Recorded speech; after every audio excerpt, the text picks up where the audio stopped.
Patriotic Alliance is set to debut in the National Assembly as the party managed to garner 2.06% of the national vote, and they're set to occupy 9 seats in the Western Cape. The Patriotic Alliance is now the 3rd largest party. It's the 4th largest in the Northern Cape. As horse trading continues between the political parties, the PA enters the coalition talks as perhaps somewhat of a kingmaker. So let's talk about it now with party leader Gayton McKenzie. Gayton, good morning. Welcome to Newsfeed AM. Thank you for your time. No, it's an absolute pleasure. Thank you, man. So you've had time to digest your spoils. I've shared some of them with our viewers there, your national results, your results in the Western Cape, and then your results in the Northern Cape as well. But back in 2013, this is the year you were created, both the DA and the ANC in the Western Cape dismissed you. They said you were of little significance. What's your message now to those two parties specifically? No, you're not the only one, in all fairness, that dismissed us. I mean, even the pollsters gave us 1.5% in the Western Cape. We managed to go up to 8%, close to 8%. So they eat a humble pie. I mean, nobody believed in us. But it's such a great lesson to our story that consistency, God honest consistency, and just keep on working hard. And we'll come back to that story based on what you tweeted about an hour and a half ago. We'll leave that for the end of our interview. But let's talk about the position that you're in right now. You are in a position to negotiate. And you have said that the easiest path back to power for the ANC is joining hands with yourselves and the EFF. Talk to us about your talks with either of those parties. We know the ANC is meeting with its NWC today, then its NEC tomorrow's going to likely make an announcement about their next steps. Has the phone been ringing from those two? Well, the phone hasn't been ringing from the EFF, obviously, and we've also not been phoning them up. But yeah, we've met with the ANC leadership, top leadership yesterday. They sent 9 of their top leaders, all NEC members, to come and speak to us. Basically, in short, what that meeting wasn't very long, because they opened the meeting by saying that they are looking at 3 types of government. They are considering a government of national unity, they're considering a grand coalition, or they're considering a minority government. And they looked at our result and they see that we might be able to play a significant role. And they would want to know what we are looking at getting from such an arrangement. I said to them, listen, you're putting the horse before the cart, because we cannot say to you what we want in such an arrangement without even knowing what type of a house you are building. So you need to go back and tell us, did you decide on a government of national unity? Because from the Patriotic Alliance side, we cannot, we have different demands for different governments, obviously, and I mean everybody, not only us. And we all agreed the meeting was cordial, the meeting was jovial, in fact, not even cordial, jovial. And we then agreed that we will meet on Thursday again. This time, they would have consulted the NEC, whereby they will know exactly which type of government do they want. Just talk to us about that meeting. And, you know, the beauty about these elections, Gayton, and about this particular moment is that the electorate gets to see some of the sophistication or some of the detail around what happens behind the scene. And transparency is incredibly important. So who was in the room with you? Just, you know, talk to us about who was leading those talks. As you say, the ANC knocked on your door. They came to you with 9 senior leaders. Who was there? Well, basically from our side, we had myself, the deputy president, we had our head of marketing, we had our head of strategy. There was 4 of us, supposed to have been 5, but a little accident happened with other leader. On the ANC side, it was the Secretary General, which is Fikile Mbalula, the chairperson of the ANC, which is Gayton McKenzie. You had the Treasurer General, Ms. Ramakopa. You had Ms. Nomvula Mukunyane, the DSG. You had the second DSG also, Ms. Ramakopa was present. You had the David Makura, the erstwhile premier of the Western of Gauteng. You had Pakstow. You had a Net Kenkani was there, and you had the Minister of Justice, Ronald Labula. You had Andre Snell, the Deputy Minister of Justice. Yes, those were all the people that was in the room. I mean, you've Which I got must tell you was yeah. it was the creme de la creme of the ANC that was in that room, and they take it very serious. And I can tell you, I was actually impressed that the approach to it this time was very, I would say, circumspect, very different from the last approach, because the ANC will just come and just say, this is what we agree on. But this time you could see they're intentionally what they want to achieve. And we spoke, and I told them that, listen, for us, we don't come with arrogance to this meeting. We want the best for what we've promised our people, but we don't just want the best for us. And I said to them that we don't just want what's best for PA. We want what's best for the country. And they need to understand that we've had some issues with ANC and in coalitions, and we hope that this time it can be different. They were also very honest by telling us that other parties are also gunning to talk to them. In fact, they went further by saying they got the least. What the words they used was, we got. I actually loved it. They said, we didn't get 50%, but we are the most wanted, which is true. The path to power for the ANC, it's not as dire as people think. I mean, they really have options. They got I spoke to Jacob Zuma myself, and he said he will not work with the ANC of Ramaphosa. They have to, and with us, I just think that no party has the right to tell another party who the president should be. We don't come with that type of demands. We hope to get the Minister of Foreign Affairs, or not Foreign Affairs, the Minister of Home Affairs, because we have campaigned on that ticket.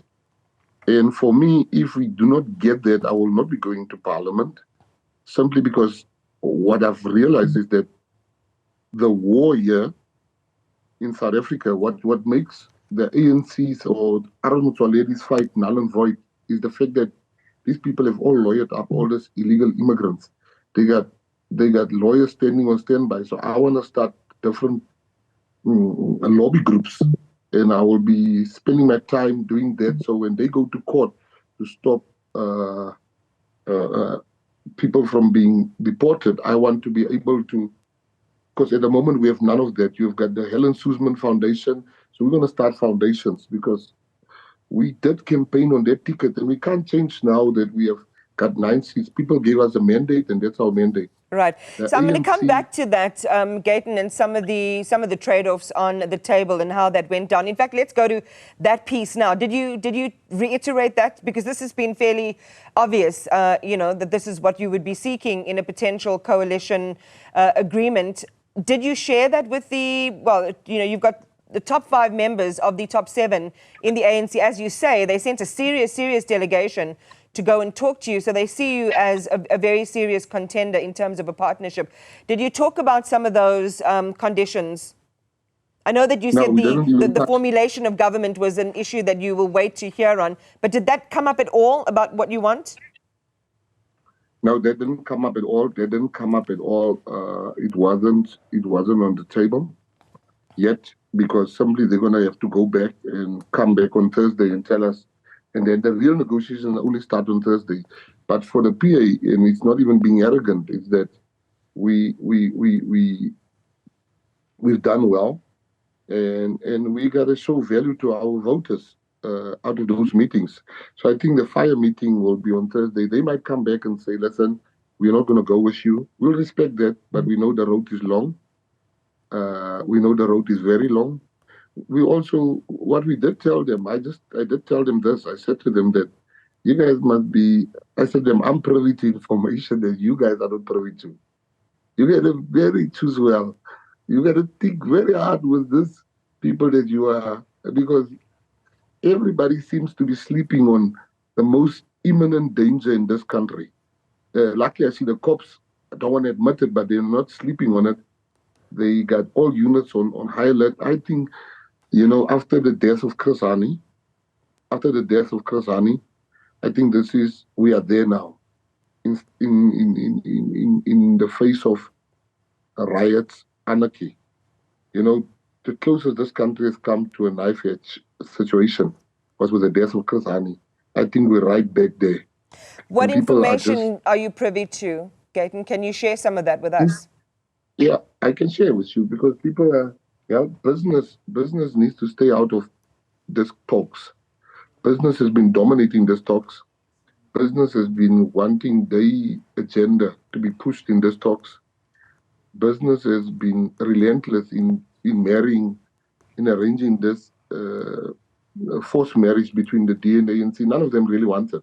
Believe me when I tell you, I speak to people in the DA, I speak to people in the ANC, but business is putting its foot down and say, you will marry, but they don't understand the repercussions. What they are busy doing, there's two things. The soft repercussion is that they are making Jacob Zuma the most powerful man in this country again, because I can tell you 25% of the ANC to 30% will leave instantly and they'll go to MK. And that's for him, for Jacob Zuma, that's the best situation for the DA and ANC to get together. The worst situation for this country, the worst one, is that you cannot do what they're doing. The islands 45%, which is still being disputed by the very same 45%. They say that we were more. They're trying to put a coalition that excludes Jacob Zuma. Business needs to leave this obsession to see Jacob Zuma hang from a tree. Make peace that the people love Jacob Zuma despite all the efforts that has been done. Let's move on. Let's put the country first. Stay out of this thing where you want to arrange anything. So for business, the country can go to hell as long as Jacob Zuma is not part of it. And people are so scared to talk about it. Political parties can see it. They say it behind closed doors because they can't say it like I'm saying it because they get funded by these people. I don't get funded by these people. So I'm saying to you that we need to be very smart. We need to have cool heads. Why is the cops not admitting to the media that they've put everybody on high alert? Gayton, hold that thought for me because I think it's an important one to circle back to, along with what the future in the immediate scenario is looking like for the Patriotic Alliance and all of the people who voted for your party. So stay with us. We'll continue our conversation with Patriotic Alliance leader Gayton McKenzie after this break. Patriotic Alliance leader Gayton McKenzie is with me this morning, and we're talking about what happens next. This follows the milestone historic election that we had last week, giving and putting into the Patriotic Alliance pockets some leverage and some power in terms of the 9 seats that they've now managed to secure.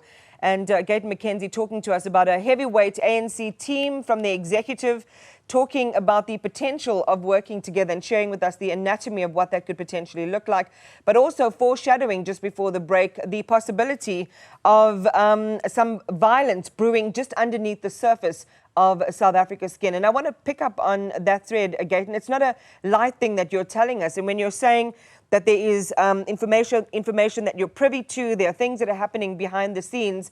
On the one hand, we don't want to fearmonger in South Africa.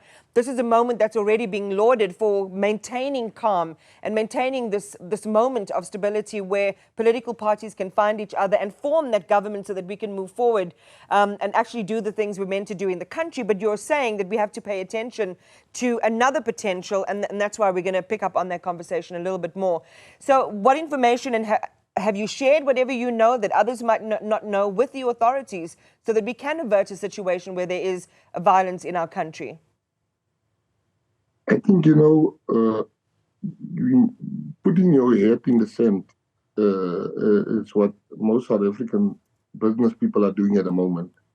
South African business people are the ones that's engineering this DA-ANC coalition. Now, it's very dangerous because at the bottom of this or behind this is a sick obsession to make sure Jacob Zuma appears nowhere. You are silencing the voice of the 45% in KZN alone that voted for him. Anybody with 2 brain cells know that that province will be ungovernable if 45% of the people are being lorded over by the DA's 11%. Everybody, and this is not being scared of MK people or Jacob Zuma, but we need sometimes to understand what purpose what's behind this whole, let's make sure the DA and ANC get together. What about the people? Everybody talks about the markets. Everybody talks about the markets. The markets should reside and find a niche in the needs of the people. And the needs of the people should come first. What I do know as a fact is that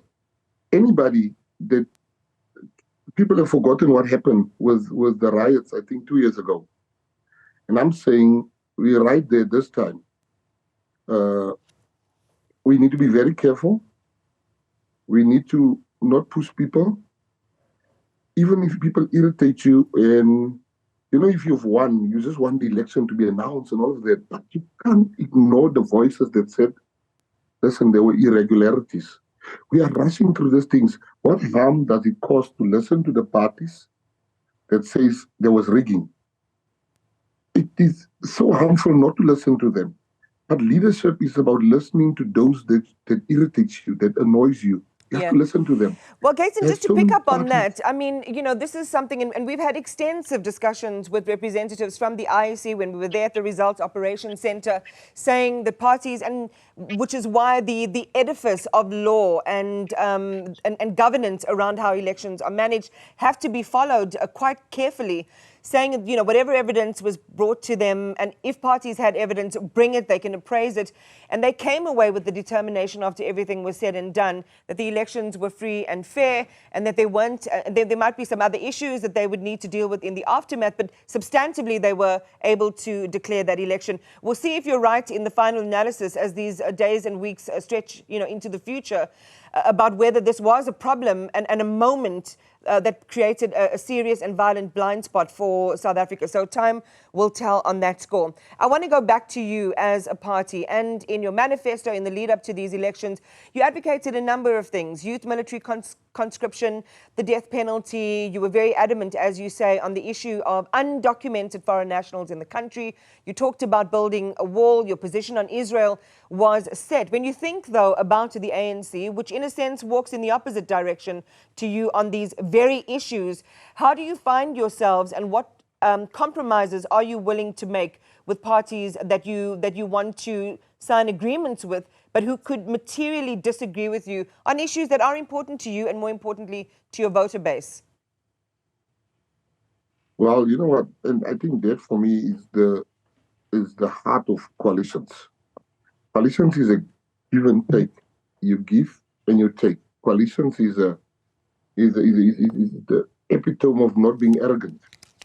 It's a place where arrogance doesn't work.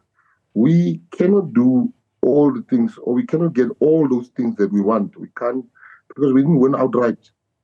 Only the people that has won outright should come with a chest-beating attitude and say it's my way or the highway. It is now our way, their way, and everybody's way. So we need to sit on Thursday and say, all right, this is, as they say in Afrikaans, is these toegewings that you want to do. All right, this is where we're willing to compromise on. And that is all decided by the negotiations. But going there, being arrogant, saying then you should have also have won. We got a 2% mandate, and one should sometimes act your mandate that the people has given you. I can't go in there as the leader of the Patriotic Alliance and say, we want this now, and you have to give that one. You have to do no. That will be unfair. That will not be smart. And I hope other parties bring the same. Look at EFF. EFF fundamentally says open borders. We say build a wall. We must find a compromise. And that's unfortunately, and the one that says, why are you compromising? You should have voted for us and given us 50+% for us not to compromise. So it must be made clear that coalitions don't work because people want a winner takes all situations, but they didn't win all. Right. Gayton, the story of the future is told by the small actions of the present. I mean, I'm just paraphrasing something someone clever once said, but we can see how you might do in the bigger things depending on how you curated and preserved your role in the smaller things. So you were the former mayor of the Central Karoo. It's one of the poorest areas in the country. And you list your achievements there as repairing the communal pools, things like that, providing drinkable water from taps in the yards of people in places like Liuchamka, for example. example, because they'd been drinking water from asbestos tanks. Did that community vote in their numbers for you? And then the promise, as I say, of the legacy is evidenced by what you do in small things. At one point, you announced the construction of a nearly 5 billion rand logistics hub that was in Beaufort West to create jobs for locals. What happened to all of those undertakings? How well have they stood the test of time? Well, in Luhamka, the people that didn't have water voted for us overwhelmingly. The people got clean drinking water in Luhamka.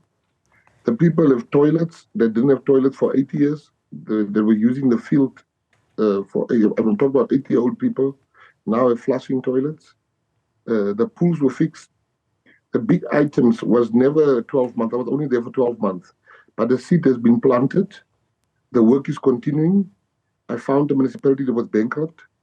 I now left today, a week ago. The municipality had so much money in the bank.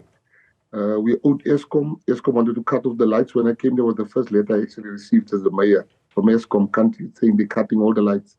And I asked them that I'll pay 10 million rands a month. And they said, it's impossible. Where will you get it? I said, I will up the collection rate, which I did, which they are still doing. So I'm just saying that we didn't achieve everything we did, but that we said we're going to do. But this result is testament that people would see our leadership. We grew by 4,000%. People gave us the vote simply because people realized that this is the future. And we play a long game. And the people have supported us. Nobody gave us a chance. And look at what we've got: 9 seats in parliament. We've got, all in all, we've got 20 seats if you include 19 seats, sorry, if you include the legislative seats. PA had only 3 wishes before this election. The first wish was we were the 7th largest party. We wanted to up, and we did that. We are now the 6th largest party in the country. The second wish was PA were only represented locally. We wanted to be represented on all 3 spheres of government, which is provincial, national, and local. We have achieved that also. And the last wish we had was to be kingmakers. And at the moment, it seems like we are part of the kingmakers in Gauteng, all right, in the Northern Cape. So let's go then from that. Let's go then from this accomplishment that you're enumerating for our viewers now. And you posted a whole thread this morning, from prison to parliament, on your past, on your story, on joining a gang of 13, various stints in jail, running a prison, becoming influential in those circles. And it's almost a full circle moment for you right now, Gayton. The viewers can go and read your thread if they're interested in your story and you tell it on your terms. What's the one thing you want to leave our viewers with, especially people who come from communities like the one that you came from as a 13-year-old? I think you've just already said what my biggest achievement in life is. It's not what I've achieved financially or what I've achieved. My biggest achievement is what you just mentioned, is that I come from communities where gangsters were the heroes. When I went to jail, I was a hero. When I came out of jail, I still see young people are looking at gangs as these heroes.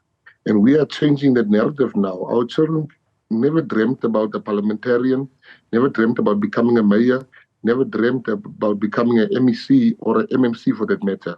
And we're changing those dreams for those kids. So there's 2 things I want to leave the viewer with. Is number 1, that never give up on your child. My mother never gave up on me. The second thing is that be consistent in whatever you do. You know, we were Mickey Mouse party. They called us. People were laughing. Nobody's laughing anymore. So just keep on going on. And I'm very proud of the fact that we are changing the narrative in our communities. We are no longer saying gangsters are like the heroes. Children now talking about, one child was 3 years old or 2 years. I saw a video. She says, "Ek gaan die pikke dent."